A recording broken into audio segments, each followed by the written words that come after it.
Welcome to the Astrology Show. Welcome to the Astrology Show. Welcome to the Astrology Show with Claire. Hi everybody, Claire here. There's so much to talk about.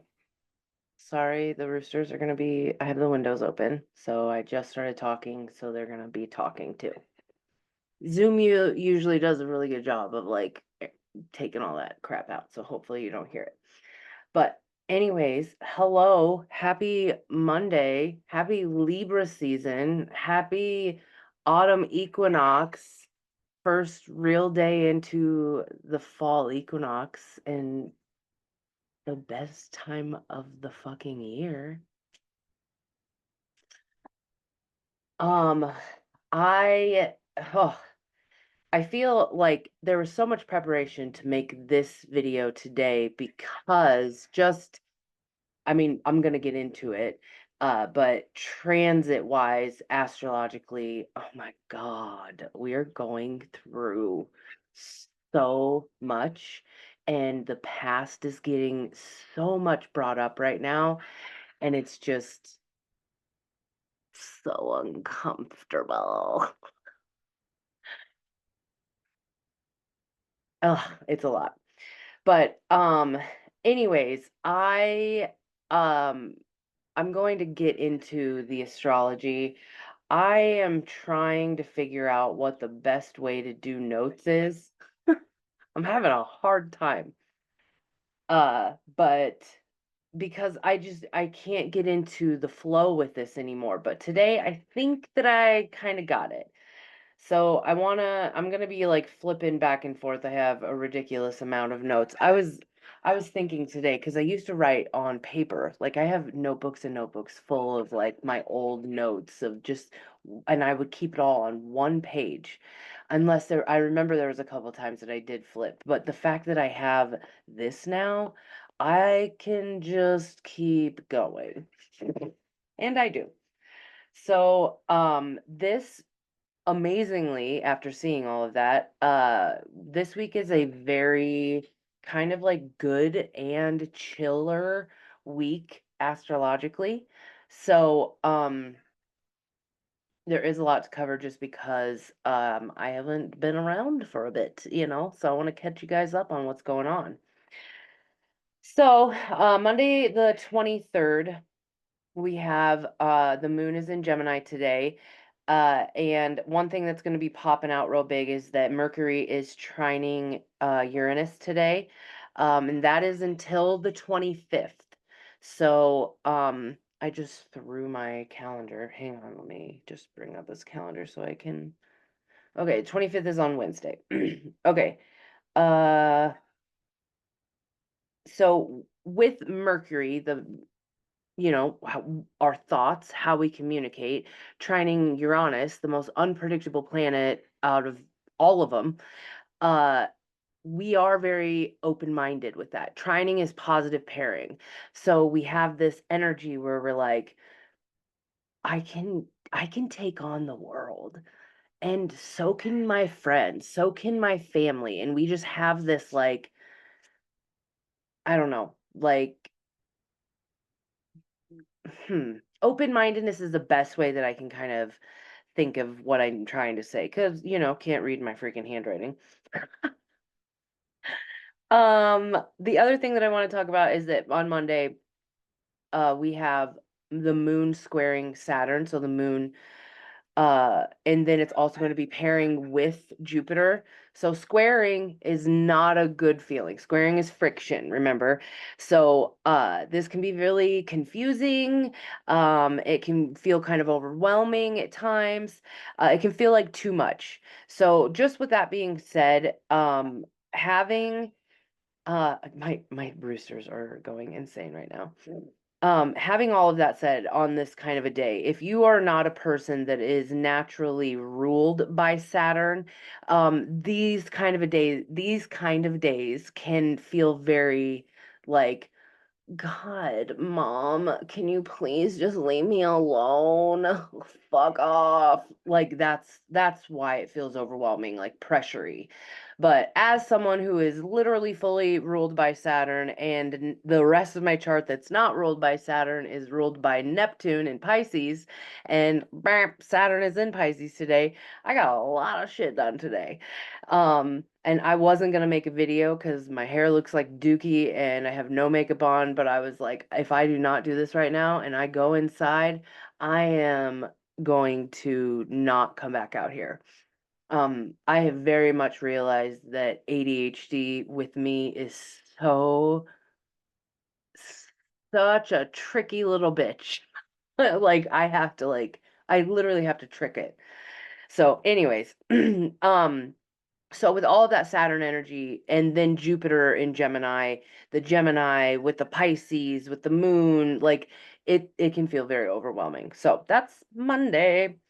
Tuesday, the 24th, the moon is still in Gemini, although later it will be switching. Actually, I think it switches at midnight on that day. Let me make 100% sure. No, it switches later. So the moon is in Gemini and the sun is going to be squaring the moon when it moves into Cancer. And then this is a third quarter moon. I have heard so many astrologers, because now that I'm back in this, I've been trying to just engulf in all of the content possible of astrology and what's going on so I can really feel it and get into it so I can bring it to you guys again. But people are talking about third quarter moon, that this is like Cancer energy squaring or trying, not squaring, trining, which is positive. Venus. It brings in so much love, and it brings in like just things that are real, like faded almost feelings of just this beautiful nurturing support and love. And I mean, we just went through the fucking hardest year so far, and to have like someone coming in to be like, hey, maybe we could like be in a relationship or something, it's like, give me a minute.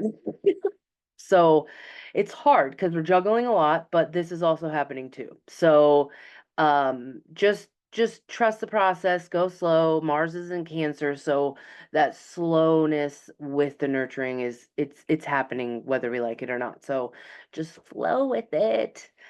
Uh Okay, Tuesday. Whoa, let's see here.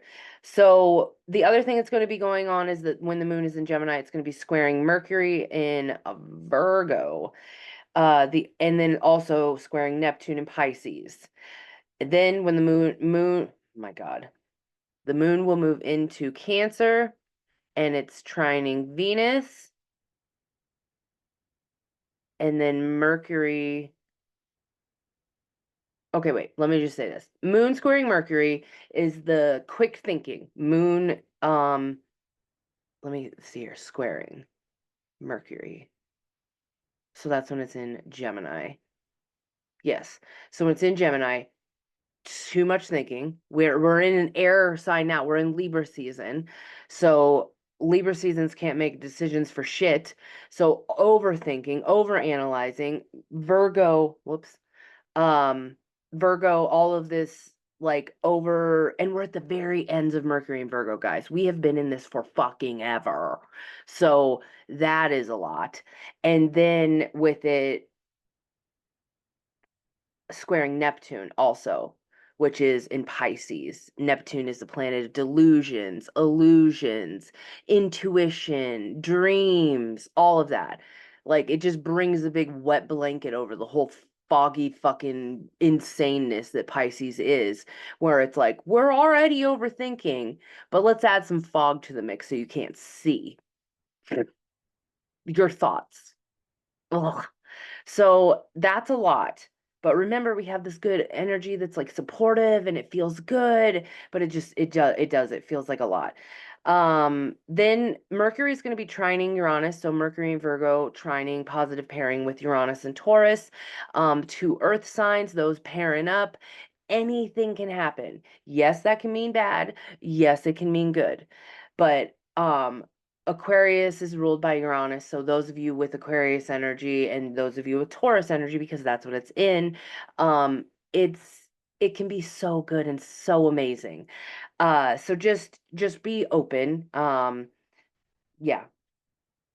Yeah. And then the next one we have is Wednesday, the 25th. So the moon is going to be fully in Cancer and Mercury is going to be opposing Neptune. That's just like miscommunication and stuff. That goes on from like the 24th through the 26th. But oh my God, Pinky just jumped down from the loft. It scared the bejesus out of me. Woo! Okay. Oh wait, hang on. I don't think that I finished all of Wednesday. Oh my God, I'm sorry. Let me see here. Wednesday. Am I on Wednesday right now? I don't know what just happened. I think I'm on Wednesday. Yeah. Anyways, Mercury is going to be opposing Neptune, trining Pluto. Um, so Mercury opposing Neptune. Let's just break it all down. Mercury, communication, Neptune, delusion. Confusing, but very organized, creatively. But remember, that fog is in the way. Mercury trining Pluto, that positive pairing with Mercury in Virgo, Pluto in Capricorn. It feels like we have power. We can actually like accomplish something, and we're like, oh my God, I have confidence, I have power, we can do it. Because Pluto's a death and rebirth planet. Pluto comes into the mix and is like, I'll burn this motherfucker down. I don't give a fuck. I'm gonna get this done. So that's beautiful. That trine is a beautiful thing, and you feel good about yourself. The moon is going to be conjuncting Mars. Normally, this is a good thing. Conjuncting is usually a positive thing, but because it's Mars, we can be a little crabby. The moon is going to be, oh, look, you can see Pinky. She's just going to fucking pose. Okay. We could be emotional, but just make sure you're nurturing those emotions. Like if you're going through something, which fucking everyone in the world right now is, we are all uncomfortable. We are all in these same transits. We're all going through a very insane time of life. Like 2024 was no fucking joke. Too much has happened and is still fucking just keeps getting worse. We're all uncomfortable. So, how can you focus on yourself? How can you nurture yourself? Focus on that so then you can focus on, okay, if I can nurture myself, then I can nurture my household. If I can nurture my household, then I can nurture my city or village and blah, blah, blah, blah, blah. Right now, we have to bring it back down. That Aquarius energy that came in this year was so much. So, anyways, um, when the sun, let's just like take this, just Libra season in general, the sun, the most illuminated thing of our soul, what we want to be feeling during Libra season, the south node is in Libra. The south node represents our past. This season will bring up your past. It will be uncomfortable. You have to face it. You have to. With Pluto being in Capricorn, trining and pairing and doing all of this other fucking shit, we get that support and we get to love ourselves through it. We have the confidence and the power to be able to do it. But it's uncomfortable. So just have grace with everybody because we're gonna be crabby bitches at some points, you know? So that's Wednesday. On Thursday, let me see here. So sorry. Thursday the 26th, the moon is in Cancer and will be moving into Leo, I believe, on this day. Let me see here. But the big thing that's going to be going on Thursday is Mercury moves into Libra. So, reminder for the rest of the beginning of the week until Thursday, we have that toothpaste time, the squeezing out of all of the juices of Mercury and Virgo. And Mercury rules Virgo, and that's a lot. It's a lot. So, just give yourself grace. So with moving into Libra, we're shifting the mindset. We get to go from that just like, oh my God, the end of the world, everything is so finite, final, whatever, with that earth energy, and then going into the air sign and movement of the cardinal energy of Libra, where we want to bring in more balance. We want to bring in relationships. We want to feel good. We want to be beautiful, all of that stuff. And then the moon is going to be sextiling Uranus on this Thursday, trining Neptune and opposing Pluto.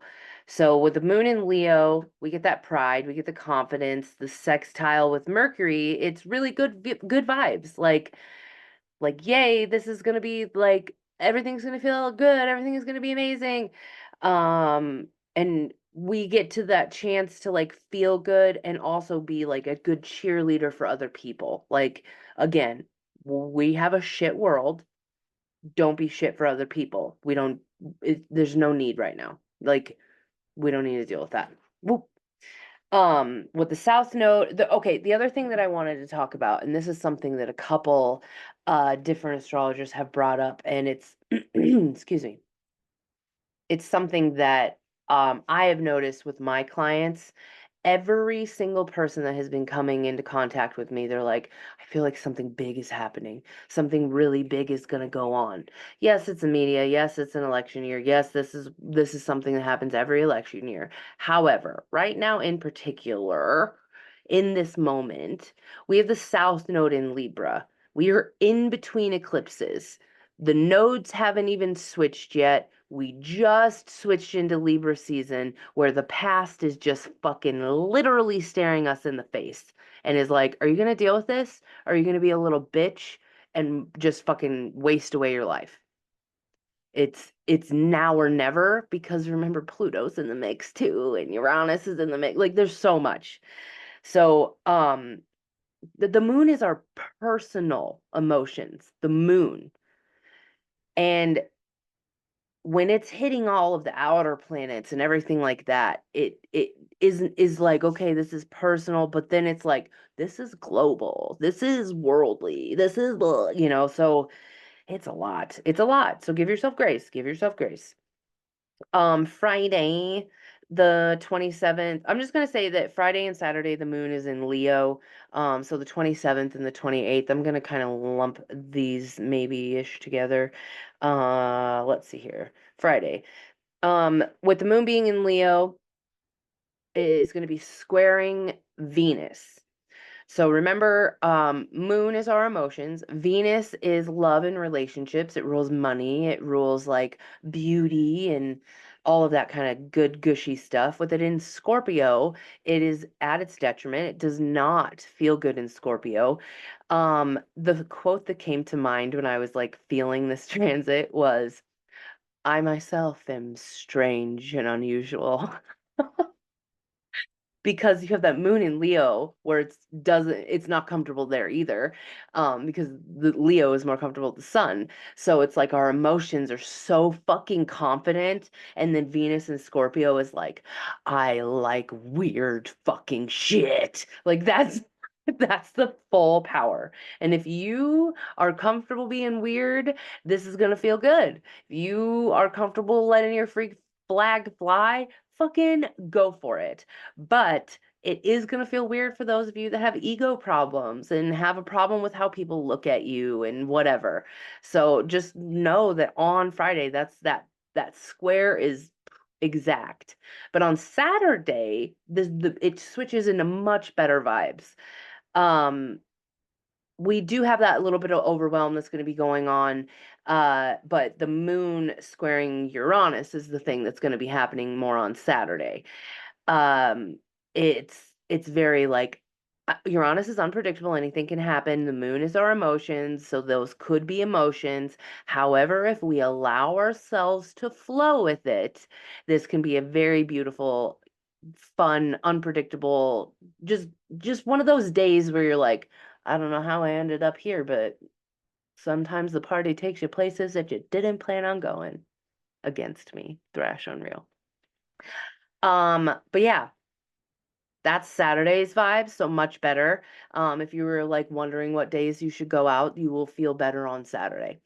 Sunday, everything kind of shifts. And normally, I know that when I usually write things, I'm always like Sunday, blah, blah, blah, like it's usually like a blip. There's a lot going on Sunday. So, the first thing that I want to talk about is that the moon moves into Virgo around 3 a.m. So, um, fart. Here we go. All right. So we have Virgo moon. It's like we just got out of Mercury in Virgo. We just got out of the sun in Virgo. And now it's like, okay, we're done with Virgo season. And it's like, oh, just kidding. Here comes the moon. And it's a lot. So, anyways, the first thing we want to talk about is the sun conjuncting the south node. So this is when the fated feeling, because the south node represents our literal personal human past, and the sun is our soul contract or whatever, you know. So it can be very draining with this energy because the past is coming up to like suck you dry, to make you figure it out, and what relationships are draining you, what can stay, what can go, like it's just that's a heavy energy. And with the moon in Virgo, it's very hyper focused. Let me, it's a lot. And then it's going to be also sextiling Uranus, and it's going to give that feel like we need to talk, like we got to get this out. Because remember, South Node is in Libra. Mercury just moved into Libra with all of this pairing and conjuncting with the sun and blah, blah, blah. Like it's gonna be like so it's a good day to talk, but it's a lot. So Mercury conjuncting the South Node, because remember Mercury's in Libra, South Node is in Libra. Uncomfortable conversations. It feels very intense because it has that faded feel behind it. Mars is going to be trining Saturn, so positive pairing Cancer, Saturn in Pisces. It's just that feeling. Mars and Cancer just in general, and with it pairing with Saturn is just like, I don't want to do this. I hate this pressure. I always say Miss Trunchbull, like Saturn is like Miss Trunchbull from Matilda. Like that's the epitome of how I view Saturn. Saturn in Pisces is Miss Frizzle. Saturn is retrograde right now. So Miss Frizzle is a little drunk right now. She's unpredictable. And with Mars, the planet of anger, in the Cancer sign, which it's not comfortable there, it's emotions. And it's a lot of like, the main thing that keeps coming to my head, and I always like, I think of Taurus energy with this, but like paired with Saturn, because Saturn is such a very earthy kind of a feel. Maybe this is why I'm thinking this, is the Bob's Burgers meme, or it's just something that Bob says in Bob's Burgers, where it's like, okay, I'll go, but I'm going to complain the whole time. Like that's the Juge. um, just with the South Node in general, remember, especially on Sunday, you're going to have to deal with the past, and it's going to be very relationship focused because we're in Libra season. So that's the week. That's a lot. Um, there is a couple things that I did want to bring up.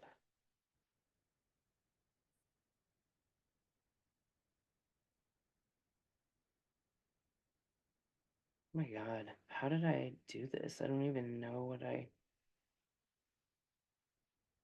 Okay, with the moon, I don't know where. Yeah, this was on like Thursday, Friday. Like, yeah, okay, I don't know why I didn't read that, but with the moon pairing all of those places, it's gonna feel very like cleaning out our closet. And I was gonna listen to the Eminem song to feel if that's what I was like thinking it felt like, but I forgot to. And so I don't know if but that's the song that came to mind. Okay, I'm gonna get into the second part of this. I pull some tarot cards, I pull a playing card, and I pull a rune, and some oracle. So the rune for the week is this one. Oh my God, you can't see it at all. Okay. Uh, let's see here. It's that one. which is Fehu. Fehu.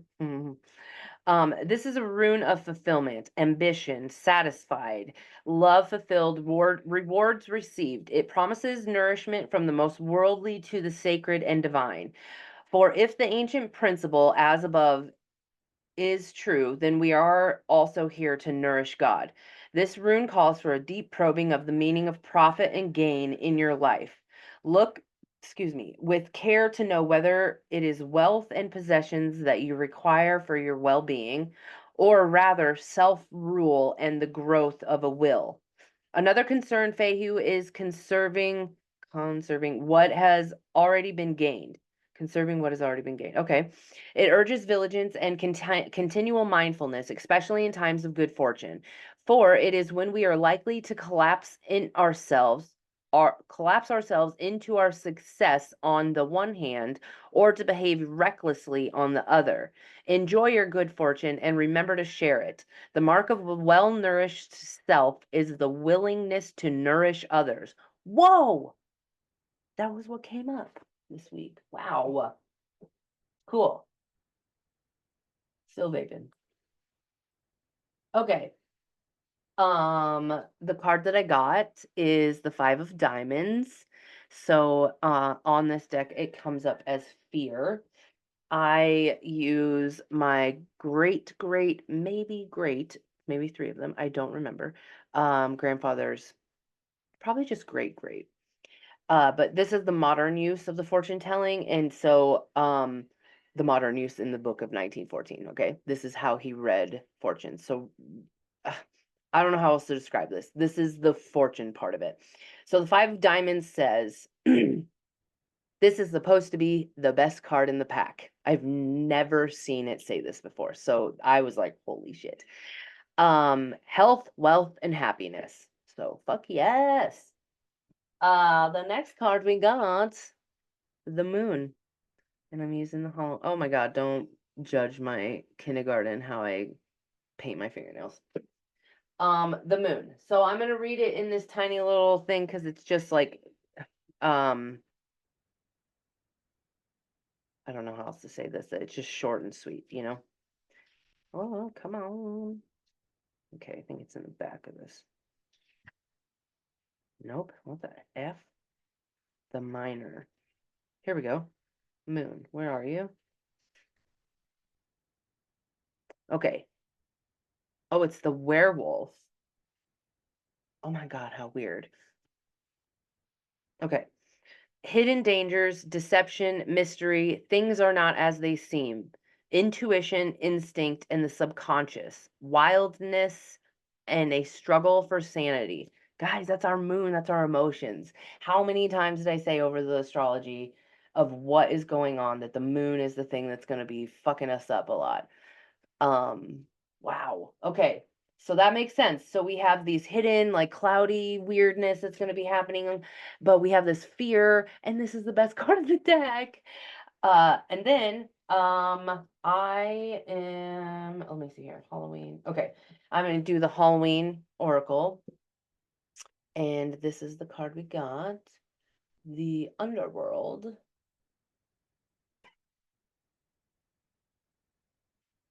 There's like a little poem. Another realm, shadow filled, travel from death's bed, where we stop and transform with the realm of the dead. I love that. Okay.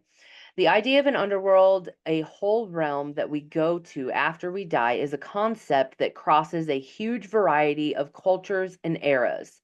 The Sumerians, the Turkish, the Incans, and the Greeks, through the Siberians to the Morari and the Chimeras. I'm so sorry. All had a distinct word for the underworld, which is different, though, is how these cultures treat this concept. Whether the underworld is seen as a place of rest and rejuvenation or horror and punishment. The Christian hell is a place of darkness, fire, and punishment. The Egyptian underworld is one of judgment, peace, and renewal. The Maori God. Culture is between a place of waiting, wisdom, and transition. Many myths and mention the underworld, often involving the concept of a place of waiting and trials and eventual judgment. It can also be a place of joy and peace. Should the underworld card be present in your reading, you are being asked to consider exactly what you have to do to transform your life into something that you find easier or more authentic to you. This may involve changing course. It may involve trials and tests. Keep moving. While things may fall away in your life, may appear bare for a time, this is temporary. Space is being made into which you can create the new. Said Pluto. Pluto rules the underworld. Shit. Okay. So the next one is the Seasons of the Witch, and I'm doing the Mabon one because it's Mabon right now. And we got the first card in the deck, which is the Apothecary Cabinet. Without practice, without befriending them, they are strangers in your path. That's a little like quote thing or something. Says your higher self chose this card because your journey is just beginning. Even if it feels as if you have walked this road for ages, there are skills, resources, or tools that you need before you can begin the work of calling in those big dreams. For example, when attempting to manifest more wealth, consider whether you need to overcome limited financial stories or destructive money habits that are sabotaging your efforts. Shit. Receiving a loving partner. Yep, that says receiving. Receiving a loving partner may be blocked to you until you do some inner work on loving yourself. Well, experiencing supportive friendship may require you to eliminate relationships that are toxic and draining. Fucking yes. Taking the time to do this inner work now will save you many days and months or even years and starting over. Your soul has selected this card to gently encourage you to be honest about where you are in your journey and what's realistically needed to see the results, to begin to see the results. My gosh. All transformation begins with awareness and starting where you are, the first step towards radical shift in your situation. Your life can be completely different 6 months from now with the right tools at your disposal and a willingness to do the work.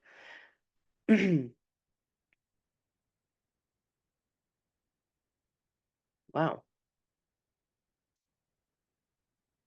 There's so much with this card. Holy crap. I've never pulled this card before. Um, I'm just going to read this. The purpose of there's like a ritual with it. The purpose of this ritual is to connect and set intention, a step that many people overlook, even though it is vital in a spiritual practice. Everything has spirit and thus should be respected, and a relationship should be built between you both. Do this simple but powerful ritual with tools, plants, or anything that you use to work with in your spiritual practice. So you can sit in a quiet space with your tool or tools, place the tool in front of you and hold your hands over it. Take 3 slow, deep breaths, and on the last exhale, be mindful of relaxing your body. Think about the intentions that you want to set and speak it out loud 3 times. Let the tool know how grateful that you are looking forward to creating magic together. Oh my gosh, I don't do that. I need to do that more.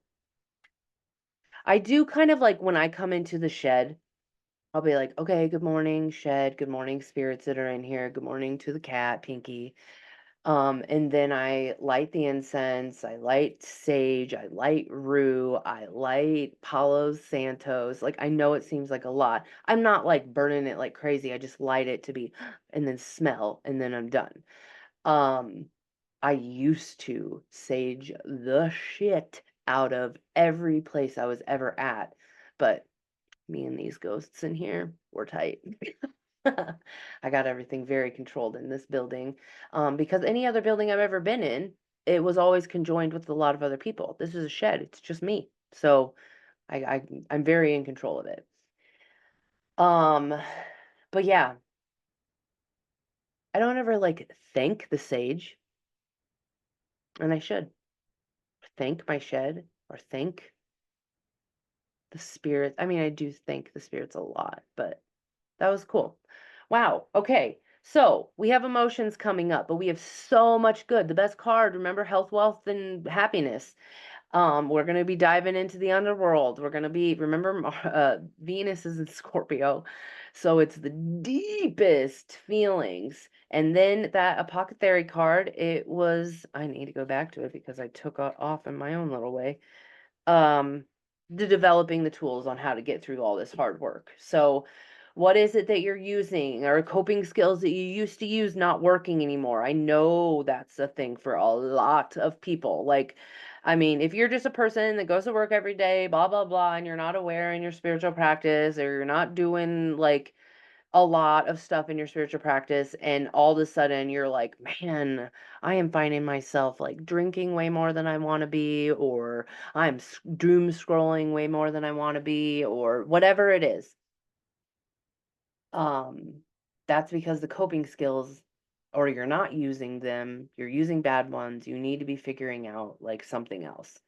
Like this morning, I woke up and I now have a very like longer, nice routine in the mornings, which is something that I need. And I can go off on a whole tangent because I'm a diabetic and I have the dawn phenomenon, and my human body is going through insane like hikes in my blood sugar in the morning every single day. So I'm not functioning until like 11 or 1, you know? But anyways, that's something I've had to figure out on my own and really lean into it, especially during Virgo season. Virgo rules your body. And me, I've been on new meds, all this stuff is happening. So, how are you going to take care of yourself? How are you going to nurture yourself? What are the skills that you're going to be using? There is good coming in. Yeah. That's it. Guys, if you'd like to make sure that you're sharing, liking, subscribing to all of this wherever you're listening. And thank you so much for all of that. Thank you. Thank you for listening and listening to my nonsense and whatever. It does take a lot of time and energy to make these videos. So I appreciate it. Also, if you'd like to book anything, my website is finally up and going, clairvoyantmysticyaga.com, Claire with an E. And if you would like any free things, the only thing I got going on for that is I am on B107.3. That is a Lincoln, Nebraska station. You can find it online. You can listen to it in any different way. But every Thursday, every other Thursday, so this week, this Thursday, I will be there. Starting at like 7 a.m. to like 8:39, something like that. Doing session, or just if you have a question, whatever, you can ask me. You can do that over the phone on the radio. But that's what I got going on. Thank you again, and I hope you all have an amazing week. Good luck, and I'll see you next week. Welcome to the Stop calling it show. Welcome